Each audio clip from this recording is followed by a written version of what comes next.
So I'm wondering how many cases do you believe there are in Alberta? Previously, during the height of Omicron wave, you said we were about catching 1 in 10 with testing so limited. What do you estimate the virus numbers truly are here in the province?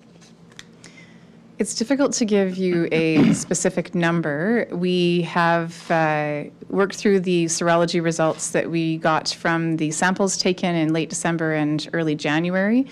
And so comparing those serology samples with the case numbers prior to sort of mid to late December, which is the what would have been captured by the timing of when that serology was taken, that did validate that estimate of approximately 1 in 10 at that point in time.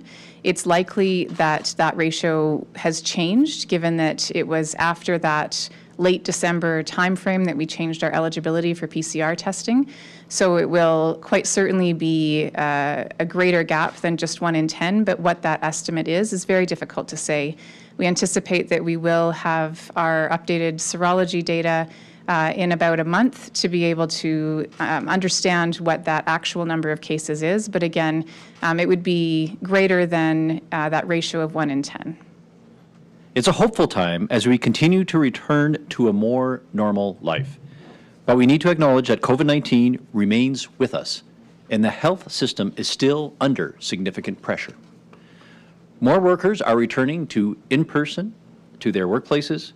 Families are revisiting spring break traditions, and Albertans are getting back to the routines they had pre-pandemic. There is no question that COVID is still with us, but as time passes, we continue to see the impact is less than it has been in the past, and our health system continues to recover from the 5th wave of COVID.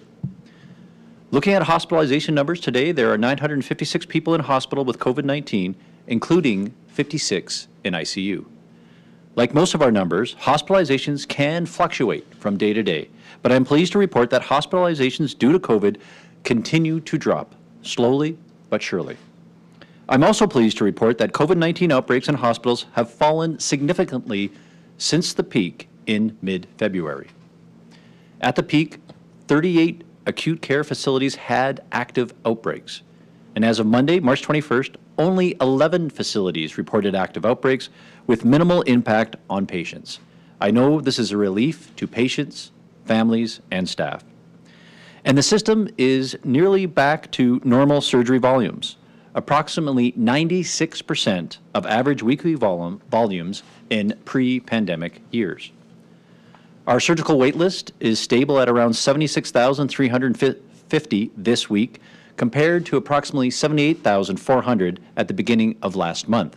Now, for context, the wait list was 68,000 in February of 2020 before the pandemic, and at its peak, after the 4th wave, it was 81,600.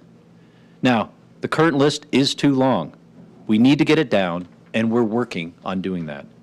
But the reality is, this health system has gone through an unprecedented global crisis, the equivalent of 5 winters in the past 2 years. And the impact on patients has been much less than it might have been thanks to our dedication of our health workers.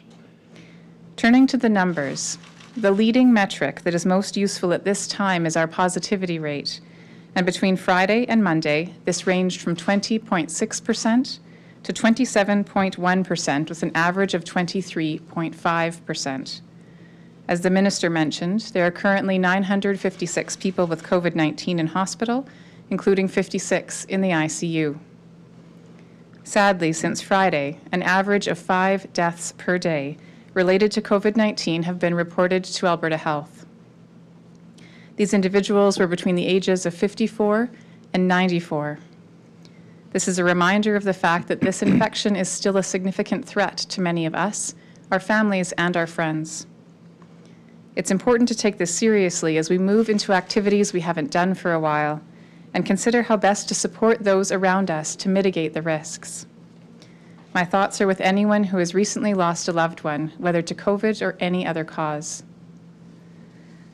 We have had many questions from Albertans about the Ba.2 subvariant of Omicron that has been in the news recently, and I'd like to share what we know so far. First, it's important to remember that many viruses constantly change through mutations. This is to be expected, especially with a virus as transmissible and prevalent as the one that causes COVID-19. This is why, since the start of the pandemic, we have been actively monitoring the genetic code of the SARS-CoV-2 virus in the province. This has helped us to understand how the virus is evolving in our population and to detect the arrival of variant strains from outside the province.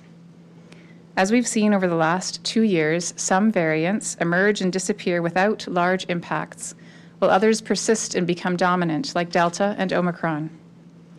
Currently, all COVID-19 cases identified through PCR tests are screened for variants of concern, and our variant screening and sequencing for genomic surveillance picks up variants and subvariants, including Ba.2. As of March 21st, approximately 60% of positive cases are Ba.2, so it is now the dominant strain of Omicron in the province. Although inherently more transmissible than Ba.1, so far there is no evidence of it causing more severe disease than Ba.1 based on clinical data from South Africa, the United Kingdom, Denmark, and Ontario. While this is good news, we only have to look back to the 5th wave to see that a virus that is more transmissible can cause a large impact at a population level, even if the risk of severe outcomes are the same or lower for individuals. Therefore, we should expect to see transmission trending upwards in the coming weeks, meaning that those at risk of severe outcomes should revisit their precautionary measures, and those who have not yet gotten their booster dose should do so as soon as possible. This is particularly important for those who are 65 or older, or those who have medical conditions like COPD or diabetes that put them at higher risk for severe outcomes. A booster now will provide important added protection in the coming months.